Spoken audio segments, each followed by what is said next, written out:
Vi por primera vez a Patricia bajando las escaleras. La segunda vez fue peor, porque se me ocurrió una frase tonta: esta mujer viene de otra cama. Te lo cuento a ti, Luis Fernández, pero me llaman Mateo Arcos por mi segundo apellido. Así que cuando digo Mateo, soy yo. Y Patricia Núñez era mi esposa, con la que había vivido toda mi vida. La primera señal fue una tontería. Ella hacía ejercicio al amanecer 3 días a la semana. Se levantaba antes que yo. Pero esa semana empezó a levantarse cansada sin haber entrenado. Me desperté con el ruido de la ducha y, al verla, llevaba la misma camiseta. Le pregunté si había cambiado el horario. Patricia me dijo que no, que habían cancelado el entrenamiento por el viento y se había quedado en casa. Cuando la vi meter la ropa interior en el bolsillo de la sudadera para ir al baño. No soy de los que lo comprueban todo, pero me pareció extraño. Ella me miró y se rió brevemente. Patricia dijo que se le había caído de la secadora y que no quería que el gato la destrozara. No tenemos gato. Llegué a casa antes del trabajo y abrí la puerta. Patricia estaba en la sala de estar. Me dio un beso rápido en la mejilla y apartó la cara. En los muebles vi la pulsera del club que siempre llevaba en el muelle, y el cordón estaba enredado, como si se la hubiera quitado a toda prisa. Me agaché para recogerla y ella la arrancó. Patricia me dijo que la dejara. El siguiente golpe llegó 2 días después. A las 7:30 de la mañana sonó el teléfono interno de la casa. Yo estaba en casa porque ese día trabajaba a distancia. Patricia contestó y se quedó paralizada. No colgó el teléfono. No dijo nada. Cuando colgó, se aclaró la garganta y dijo que era publicidad. En la grabación del interfono quedó el número del apartamento al que habían llamado. No era el nuestro. Era el apartamento de Julián, del tercero B, a quien apenas conocía. Esa noche, cuando Patricia se durmió. Y justo en ese momento, el móvil de Patricia vibró. Vibró 2 veces, brevemente. Me levanté y vi que la pantalla se encendió con un mensaje anónimo, solo con el icono de entrenamiento y una frase. Mañana al agua, como acordamos. No me falles.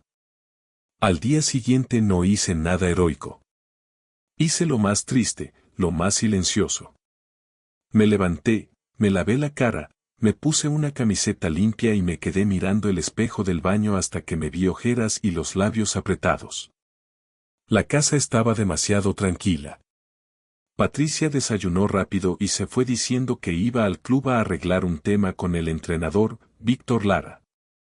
El entrenador de remo, el que se sabía el nombre de todos y te daba palmadas en el hombro como si fuera su colega de toda la vida.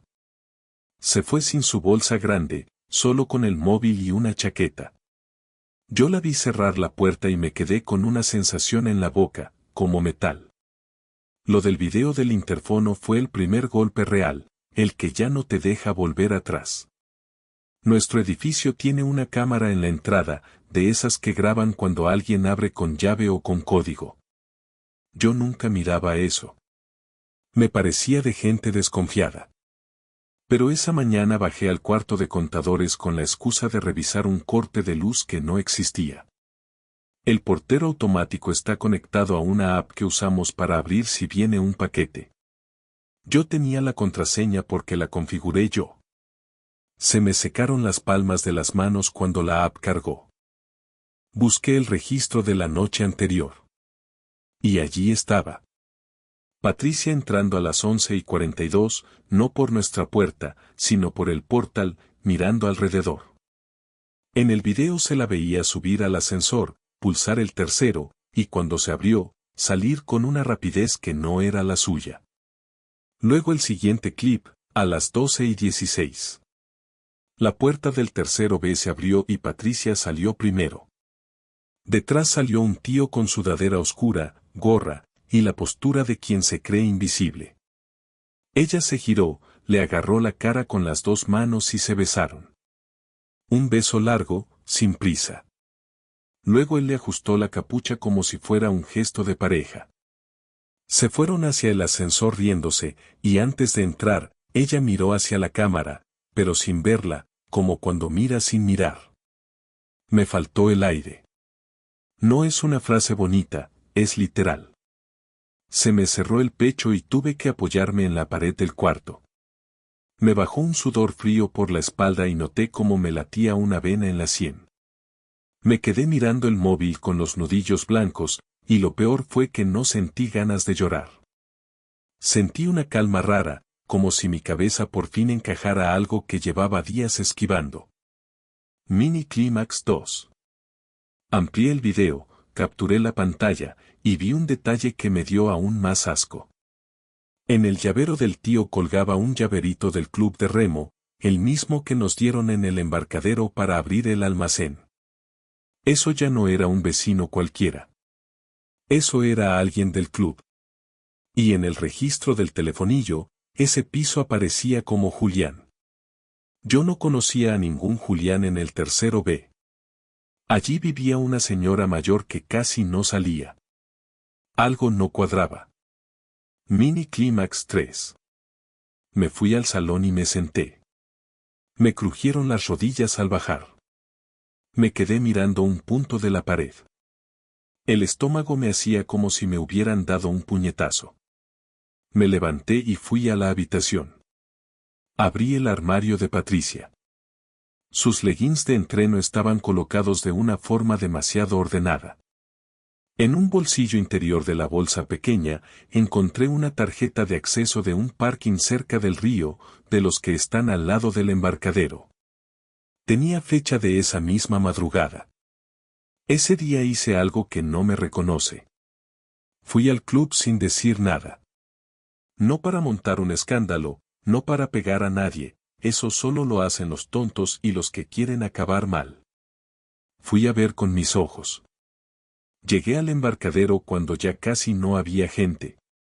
El río estaba gris y el aire olía a humedad. Me quedé detrás de una furgoneta, con la capucha puesta, sintiendo el corazón en la garganta. Y entonces los vi. Patricia estaba de espaldas, con el mono de entreno, pero el pelo no iba recogido como siempre. Lo llevaba suelto, como para que alguien se lo tocara. Víctor Lara estaba a su lado, muy cerca, demasiado para ser un entrenador corrigiendo técnica. Le puso la mano en la cintura y la giró hacia él. Ella no se apartó. Se rió, bajó la cabeza, y le dio un golpe suave en el pecho, de esos de confianza. Luego se metieron en una barquita auxiliar, no en un bote de equipo, y Víctor miró alrededor antes de arrancar. Miró hacia donde yo estaba, y por un segundo sentí que me veía. Yo apreté tanto los dientes que me dolió la mandíbula. Y el móvil me vibró en el bolsillo con una llamada entrante de Patricia. No contesté la llamada. Me quedé allí con el móvil vibrando hasta que se cortó, y vi cómo la barquita se alejaba, pequeña, como si nada. Luego volví a casa con la sensación de que llevaba un saco de arena en el pecho. Cuando Patricia llegó, ya era de noche. Entró con las mejillas rojas, como si hubiera hecho ejercicio, pero el pelo olía a champú recién usado y a un perfume que no era el suyo. Se quitó las zapatillas en la entrada y me dijo hola como si todo fuera normal. Yo estaba sentado a la mesa con el portátil abierto, pero no miraba nada. Solo la miraba a ella. Le pedí que se sentara. La voz me salió más baja de lo que esperaba. Se sentó despacio, como si intuyera que el suelo estaba lleno de cristales. Se cruzó de piernas y agarró el vaso de agua con las dos manos. Yo le vi las uñas, recién arregladas. Hacía semanas que decía que no tenía tiempo para eso. Yo le dije que había visto el video del interfono. No levanté la voz. Solo solté eso y me quedé quieto.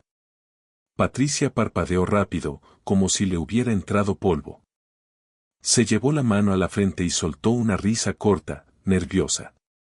Patricia dijo que eso era una locura, que yo estaba confundiendo cosas, que había ido a casa de una amiga.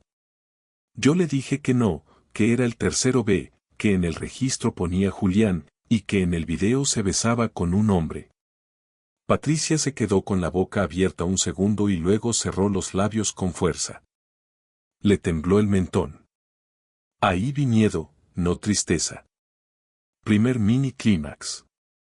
Patricia se levantó y empezó a andar por la cocina, de un lado a otro, tocando cosas sin sentido, la cafetera, la fruta, el pomo del armario.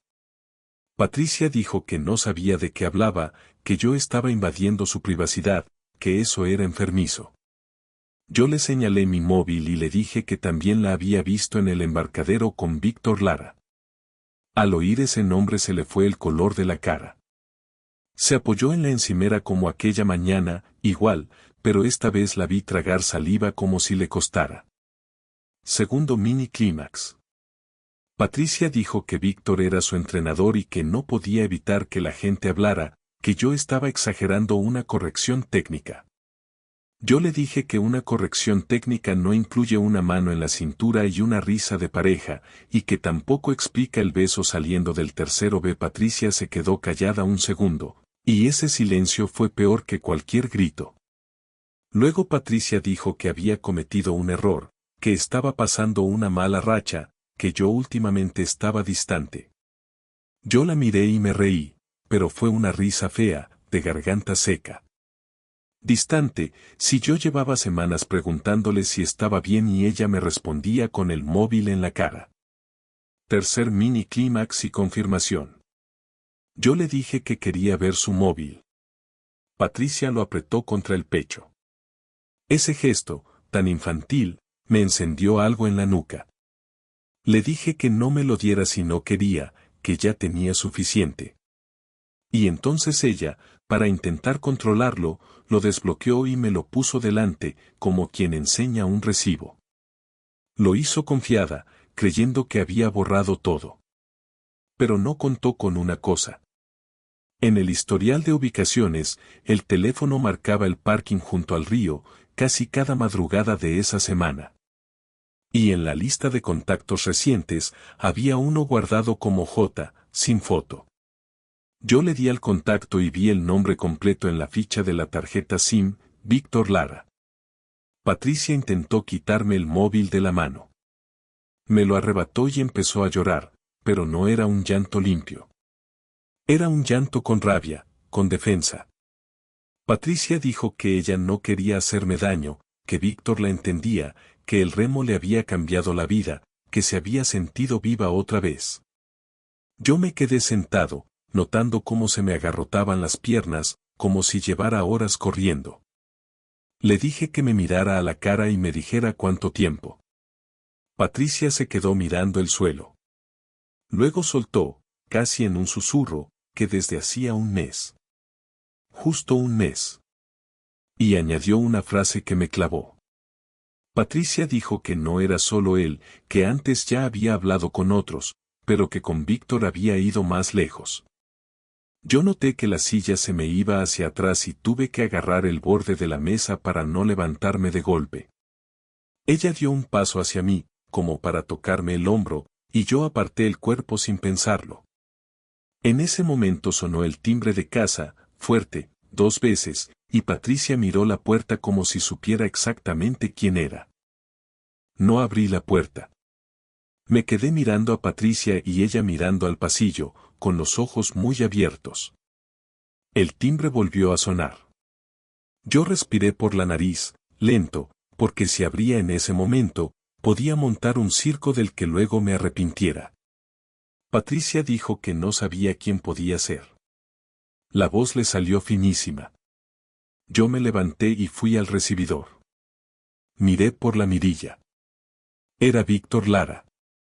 Con la capucha puesta y una mochila al hombro, como si viniera a por algo que era suyo. Ahí se me encendió una cosa fría. No le abrí. Volví a la cocina, saqué el móvil, y llamé a mi hermano. Le pedí que viniera. No le expliqué por teléfono, solo le dije que necesitaba compañía.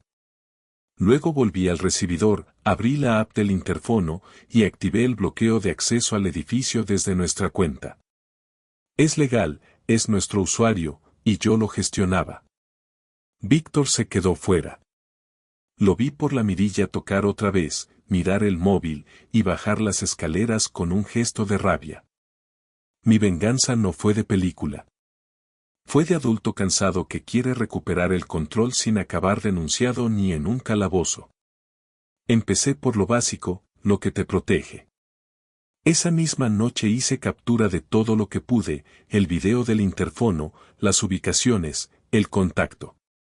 Me los mandé a mi correo y a un pendrive. Luego abrí mi cuenta bancaria, la individual, la que tenía para gastos del trabajo, y moví mi nómina y mis recibos.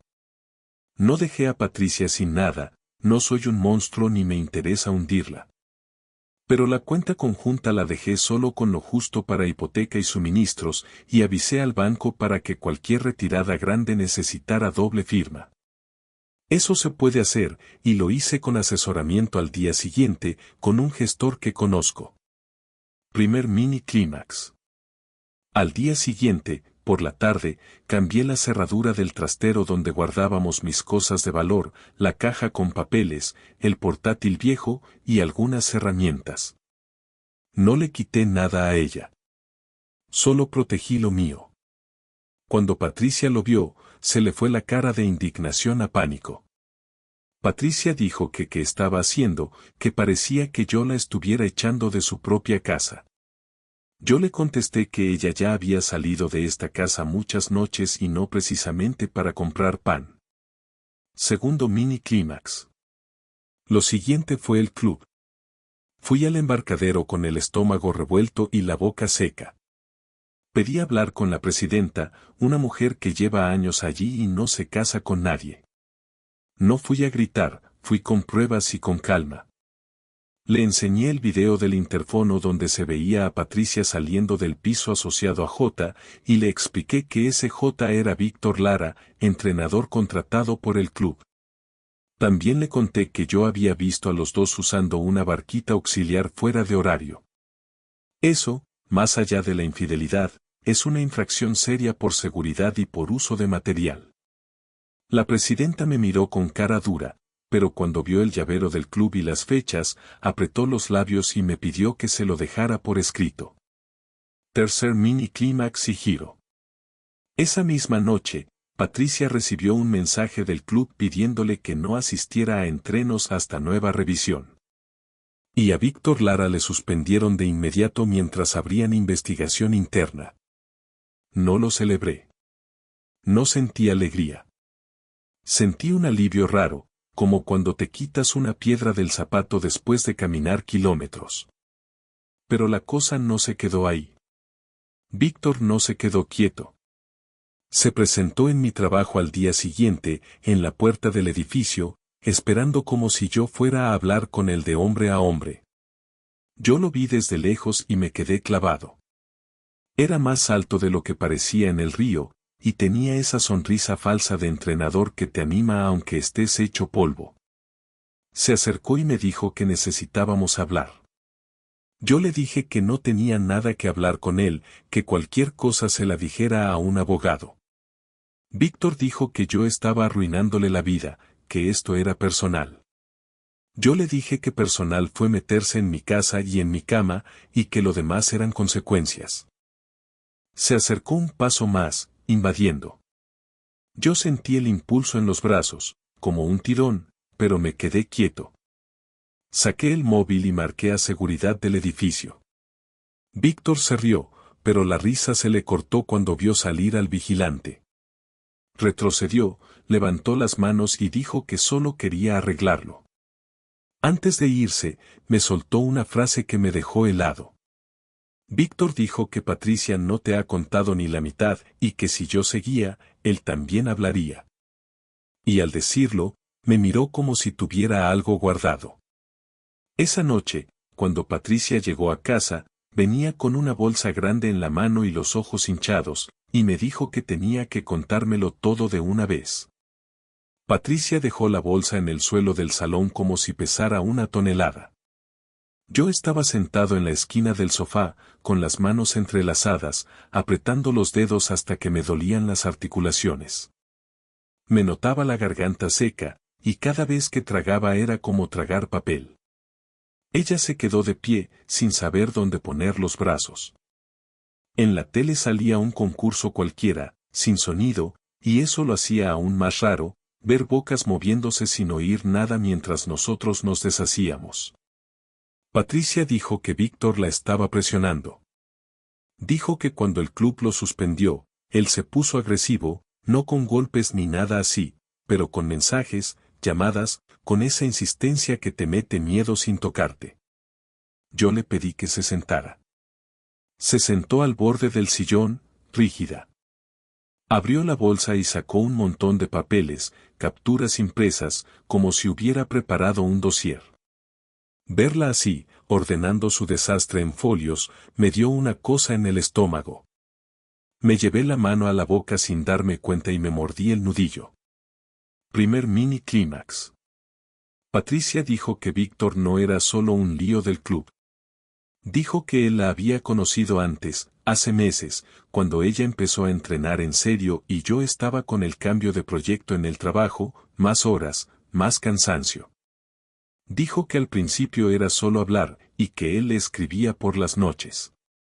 Yo le pedí el móvil y esta vez me lo dio sin resistencia. Tenía la pantalla arañada, como si lo hubiera apretado con rabia. Vi mensajes. No los leí todos, porque me daba asco, pero vi fechas, vi llamadas a horas que ella me decía que estaba durmiendo. Vi una frase de ella que me clavó, algo simple, no sexual, pero íntimo. Patricia le decía que contigo me siento ligera. Me noté el pecho apretado y me tuve que levantar para respirar cerca de la ventana. Segundo mini clímax. Cuando volví, le pedí lo del piso de Julián. Patricia se tapó la cara con las manos y soltó un sonido corto, como un gemido de vergüenza. Patricia dijo que ese piso no era de un vecino, que Víctor lo alquilaba con un nombre falso, Julián, para que nadie del club lo relacionara con él. Dijo que allí quedaban después de los entrenos, y que por eso ella amanecía cansada sin entreno, porque no se levantaba para entrenar, se levantaba para volver a casa como si nada. Mientras lo decía, yo notaba cómo se me tensaba el cuello. Me crujían los dientes de apretar. Tercer mini clímax y decisión que sube la apuesta. Patricia dijo que estaba embarazada y que no sabía de quién era. No lo dijo para hacerme daño, lo dijo como si le pesara la lengua. Pero a mí me golpeó igual. Sentí que se me aflojaban las rodillas. Me tuve que agarrar al respaldo del sofá. Me quedé mirando su cara, buscando algún rastro de mentira, y solo vi una mezcla de miedo y cansancio. Yo no dije nada durante unos segundos largos. Solo oía mi respiración, fuerte, como si acabara de subir escaleras corriendo. Yo le pedí la prueba. Patricia sacó un test del bolso, envuelto en un pañuelo. Lo dejó encima de la mesa como si fuera un objeto peligroso. 2 líneas. Ahí ya no pude mantener la cara. Se me humedecieron los ojos, pero no lloré bonito, me salió una lágrima suelta y me la limpié con la manga, rápido, con rabia. La última conversación empezó esa misma noche, y duró horas, pero te juro que recuerdo detalles tontos. Recuerdo que el reloj de la cocina hacía un clic cada minuto. Recuerdo que a Patricia se le pelaba un poco el esmalte del pulgar. Recuerdo que yo no paraba de mover la pierna derecha, un temblor constante. Hablamos de todo lo práctico primero porque si hablábamos de lo otro nos rompíamos. Yo le dije que iba a hablar con un abogado al día siguiente para iniciar separación. Patricia dijo que no quería perder la casa, que no tenía dónde ir, que estaba asustada. Yo le dije que la casa no era un premio, era un sitio donde ya no podía respirar igual. Ella me pidió una oportunidad. Patricia dijo que podía dejar el remo, cambiar de número, hacer terapia, lo que fuera. Yo le dije que el problema no era el remo, era que había mentido mirándome a la cara durante un mes, cada día. Le pregunté si alguna vez, al volver del tercero B, me había besado a mí. Patricia bajó la mirada y no respondió. Ese silencio fue respuesta suficiente. Al final, le dije que tenía dos opciones esa noche: dormir en el cuarto de invitados y al día siguiente irse a casa de su hermana, o hacer una maleta e irse ya. Patricia se quedó quieta, respirando rápido, como si le faltara aire. Se levantó, fue al dormitorio, y empezó a sacar ropa a puñados, sin doblar, metiéndola en la maleta como si estuviera apagando un fuego. Yo la seguí hasta la puerta y vi cómo temblaban sus manos con la cremallera. Y justo cuando iba a cerrar la maleta, me miró y dijo que Víctor le había enviado un audio amenazando con venir a por ella esa misma noche, y que si yo la echaba ahora, estaría sola. No la eché esa noche.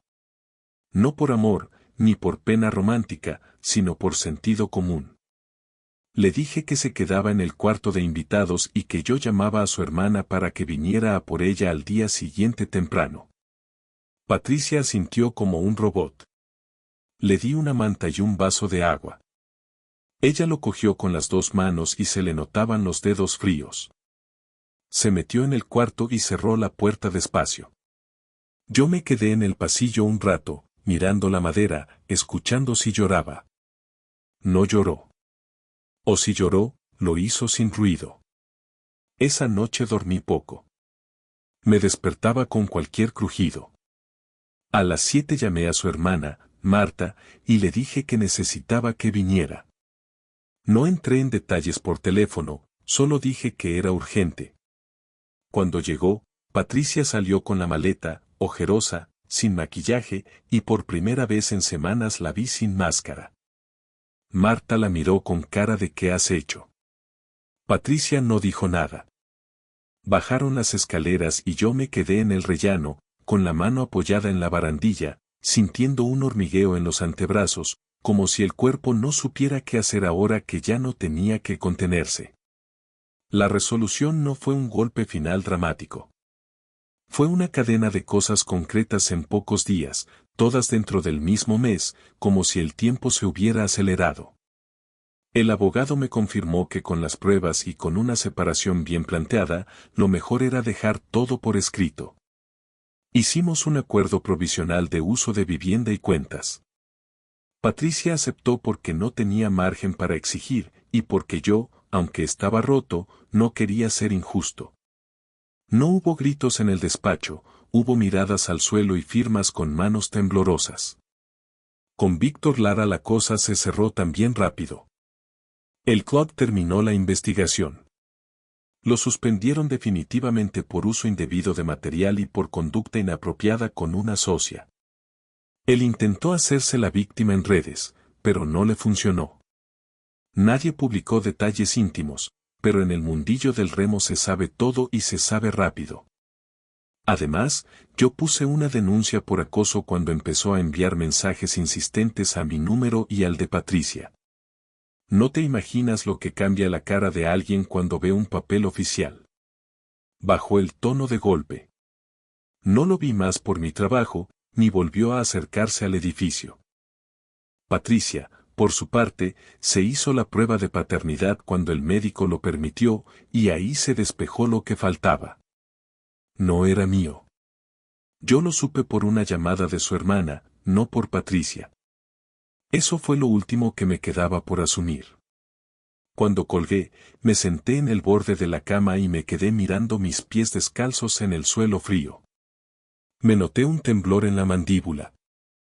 Fui al baño, me eché agua en la cara, y vi mi reflejo con los ojos rojos, pero ya no era el mismo shock del principio. Era una especie de cansancio profundo.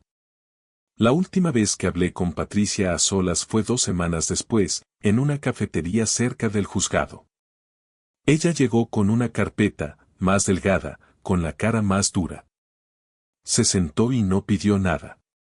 Yo pedí un café y ni lo probé. Hablamos sin vueltas. Yo le dije que el divorcio seguía, que no iba a criar un hijo de otro hombre dentro de una mentira. Patricia asintió. No discutió. Solo apretó los labios y se le humedecieron los ojos, pero se controló. Patricia dijo que sabía que no podía pedirme eso.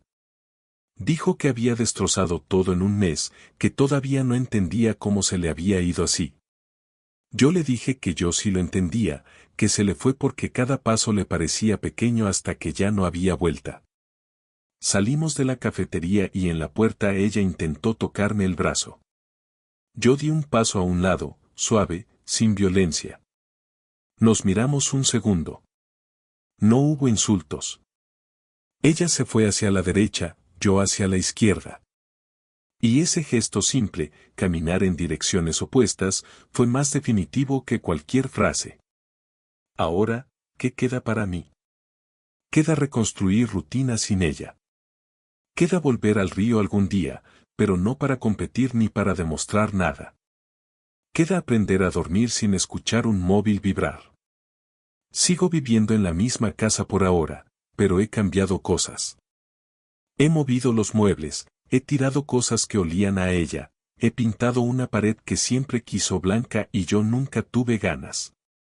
Son tonterías, pero te hacen sentir que el aire vuelve a circular. No te voy a decir que estoy bien. Te digo lo que hago. Me levanto, trabajo, como aunque no tenga hambre, salgo a caminar por la tarde, y cuando me entra el golpe, lo dejo pasar sin inventarme historias.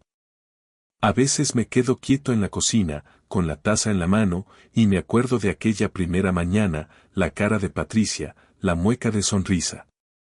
Y lo único que pienso, sin adornos, es esto.